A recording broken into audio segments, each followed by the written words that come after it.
और भोजन का सही समय। एक प्रेरणादायक कथा गौतम बुद्ध के जीवन में अनुशासन और संयम का अत्यंत महत्वपूर्ण स्थान था। उनका प्रत्येक कार्य ध्यान, संतुलन और समय के अनुसार होता था, और भोजन को वे केवल शारीरिक आवश्यकता मानते थे, न कि स्वाद या लालच का साधन। यह कहानी हमें बताती है कि भोजन का सही समय क्यों जरूरी है और कैसे एक छोटी सी घटना भी जीवन का बड़ा पाठ बन सकती है। एक बार की बात है, बुद्ध अपने शिष्यों के साथ श्रावस्ती नगर के पास एक वन में वर्षावास कर रहे थे। रोज सुबह वे भिक्षाटन भीख मांगने के लिए नगर जाते और दोपहर से पहले भोजन ग्रहण करते। एक नियम था, वे दोपहर के बाद कभी भोजन नहीं करते थे। उनके एक नए शिष्य विरजू को यह नियम थोड़ा अजीब लगता था। वह भी संन्यास में नया था और उसे अपने पुराने जीवन की आदतें छोड़ना कठिन हो रही थीं। उसे अक्सर शाम को भूख लगती थी। एक दिन उसने साहस करके बुद्ध से पूछा, भंते, आप भोजन का समय इतना सीमित क्यों रखते हैं? क्या शाम को भूख लगना स्वाभाविक नहीं है? क्या थोड़ा और भोजन करना अनुचित है? बुद्ध मुस्कुराए और बोले, विरजू, चलो, कल सुबह मैं तुम्हें एक कहानी सुनाऊंगा भोजन के सही समय की। अगले दिन सुबह का समय था। बुद्ध ने सभी शिष्यों को एकत्र किया और कहा, आज हम नगर नहीं जाएंगे।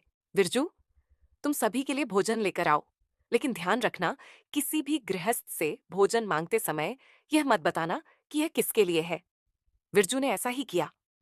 जब वह वापस लौटा तो भोजन में कुछ खट्टा, कुछ बासी, कुछ ताजा और कुछ बहुत ज्यादा तैलीय था।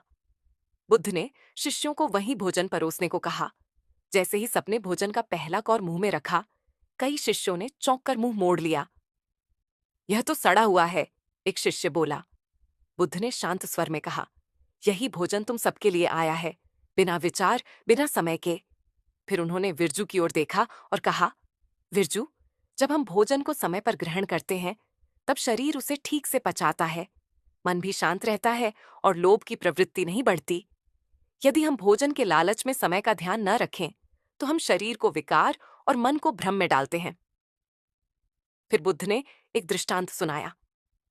एक बार एक राजा ने सोचा कि यदि वह दिन में 4 बार भोजन करे तो वह और स्वस्थ रहेगा। उसने ऐसा करना शुरू किया। कुछ दिनों में उसका शरीर भारी हो गया, नींद बढ़ गई और चित्त चंचल हो गया। फिर एक दिन एक साधु ने उसे बताया, राजन, भोजन शरीर का ईंधन है, उत्सव नहीं। इसे समय पर दो ताकि जीवन गाड़ी सुचारू चले। बुद्ध ने समझाया, भोजन का सही समय न केवल शरीर के लिए आवश्यक है, बल्कि यह आत्म संयम का अभ्यास भी है।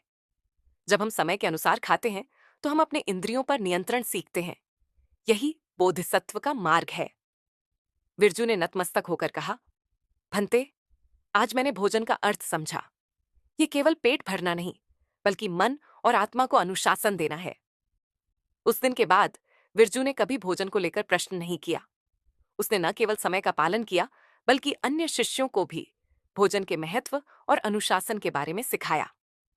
गौतम बुद्ध का यह उपदेश आज भी हमारे लिए एक गहन संदेश है। भोजन केवल स्वाद के लिए नहीं, यह साधना का एक अंग है। सीख, भोजन का समय, मात्रा और भाव बहुत महत्वपूर्ण है। अनुशासन से ही आत्म विकास होता है।